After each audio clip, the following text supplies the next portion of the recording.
اللہ تبارک و تعالی قرآن میں کہتا ہے جب ایک انسان کی روح اس کے حلق سے نکالی جاتی ہے وَالْتَفَّتِ السَّاقُ بِالسَّاقِ، وہ تکلیف تو ایسی ہوتی ہے اس کی پنڈلی سے پنڈلی مل جاتی ہے، دونوں پیر آپس میں لگڑنے لگ جاتا ہے۔ اللہ اکبر۔ کیا کہا مستقبل کے بارے میں اللہ کے نبی نے؟ لوگوں تھوڑا اپنے کانوں کے پردوں کو صاف کرو، ذرا اپنے دل کے میل کو دور کرو، تھوڑا اپنے دماغ کو ادھر حاضر کرو اور اللہ کے نبی کی اس حدیث کو سنو جس کے بارے میں اللہ کے نبی نے کہا ایک کافر کا مستقبل، ایک گناہگار کا مستقبل، ایک منافق کا مستقبل کیا ہوگا؟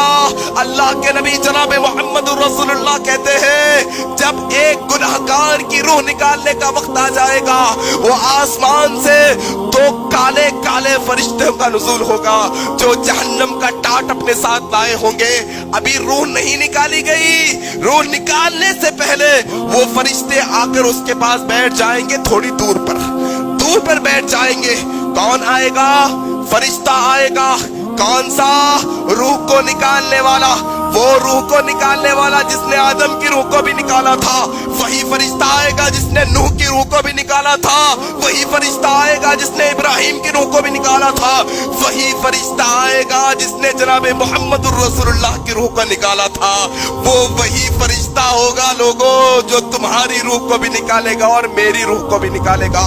اللہ کے نبی کہتے ہیں وہ گناہگار کے پاس وہ فرشتہ جب آ کر کہے گا اے روح، اے بدبخت روح، اے گناہگار روح نکل اللہ کی غضب کی طرف، وہ گناہگار کی روح کے بارے میں اللہ کے نبی کہتے ہیں وہ تھرا جائے گی، وہ ہیبت کے مارے، وہ وحشت کے مارے، وہ کافر کے جسم کے اندر نکلنے کے لیے تیار نہیں ہوگی، جسم کے اندر چھپنے کی کوشش کرے گی۔ اللہ کے نبی جناب محمد الرسول اللہ صلی اللہ علیہ وسلم کہتے ہیں لوگوں وہ موت کا فرشتہ وہ گناہگار کے حلق میں اپنے پنجے کو ڈالے گا اور کھینچ کر اس کی روح کو نکالے گا۔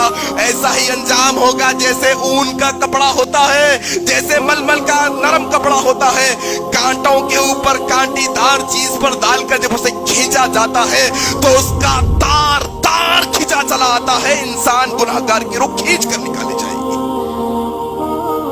سوچا اس مستقبل کے بارے میں کبھی؟ یہ فیوچر بھی ہے ہر انسان کا، یہ مستقبل بھی ہونے والا ہے انسان کا۔ فیوچر پلاننگ کرتے ہیں نا، مستقبل کی فکر ہوتی ہے نا ہمیں کیا بنے گا ہمارا۔ کبھی سوچا ہماری روح کیسے نکالی جائے گی؟ کیا کھینچ کر نکالی جائے گی؟ کیا آسانی سے نکالی جائے گی؟ اللہ کے نبی کہتے ہیں اللہ تبارک و تعالی قرآن میں کہتا ہے جب ایک انسان کی روح اس کے حلق سے نکالی جاتی ہے وَالْتَفَّتِ السَّاقُ بِالسَّاقِ، وہ تکلیف تو ایسی ہوتی ہے اس کی پنڈلی سے پنڈلی مل جاتی ہے، دونوں پیر آپس میں لگڑنے لگ جاتا ہے۔ اللہ اکبر۔ مستقبل انسان کا سب کے ساتھ ہونے والا ہے، کوئی بچنے والا نہیں ہے۔